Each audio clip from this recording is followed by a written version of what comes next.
तो चलिए खबरों का रुख करते हैं। प्रधानमंत्री नरेंद्र मोदी का ब्रुनई दौरा।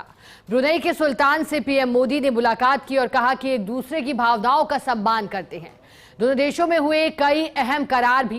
प्रवासी भारतीयों से भी मिले प्रधानमंत्री नरेंद्र मोदी। आज सिंगापुर जाएंगे पीएम मोदी और जानकारी दे दें, चूंकि ब्रुनई दौरे पर पहुंचे प्रधानमंत्री, इसके बाद सिंगापुर जाएंगे और 6 साल बाद सिंगापुर वो पहुंचेंगे। लेकिन उनकी मुलाकात जब हुई है ब्रुनई के पीएम के साथ, और इसके बाद ये भी माना जा रहा था कि दोनों ब्रुनई के पीएम सुल्तान हाजी के महल में लंच भी करेंगे, ये भी बताया जा रहा था। दो तस्वीरें ब्रुनई दौरे के दौरान की, जहां एक तरफ मुलाकात हुई, फिर द्विपक्षीय चर्चा की बात भी सामने आई है और कई करार दोनों देशों के बीच हुए हैं। बताया जा रहा था दोनों देशों के बीच कई करार, कई एमओयू, चाहे खाद्य सुरक्षा से जुड़ा हो, एनर्जी से जुड़ा हो या फिर हाइड्रो पावर से जुड़ा हो, ये तमाम करार दोनों देशों के बीच हो सकते हैं और कई एमओयू पर हस्ताक्षर की बात भी सामने आ रही है। अब बताया जा रहा है कि कई अहम करार दोनों देशों के बीच हुए हैं। ब्रुनई दौरे पर पहुंचे प्रधानमंत्री नरेंद्र मोदी प्रवासी भारतीयों से भी मिले हैं और प्रवासी भारतीय भी आतुर थे प्रधानमंत्री नरेंद्र मोदी के ब्रुनई आगमन को देखते हुए।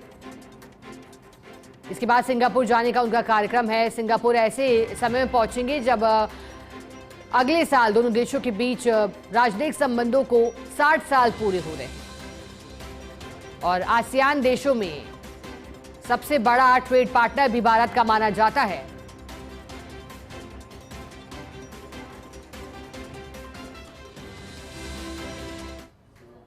(2018) में हमारे गणतंत्र दिवस पर मुख्य अतिथि के रूप में आपकी भारत यात्रा की स्मृतियां आज भी भारत के लोग बहुत गौरव के साथ याद करते हैं। योर मैजेस्टी, मुझे अत्यंत खुशी है कि मुझे अपने तीसरे कार्यकाल की शुरुआत में ही ब्रुनई की यात्रा करने का और आपसे भविष्य के विषय में चर्चा करने का सौभाग्य मिला है। यह भी सुखद संयोग है कि इस वर्ष हम द्विपक्षीय साझेदारी की 40वीं वर्षगांठ मना रहे हैं।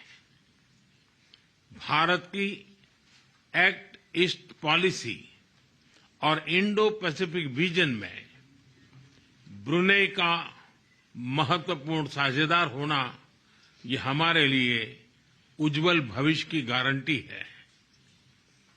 हम एक दूसरे की भावनाओं का सम्मान करते हैं। मुझे विश्वास है कि मेरी इस यात्रा से और हमारी चर्चाओं से आने वाले समय के लिए हमारे संबंधों को स्ट्रैटेजिक दिशा मिलेगी।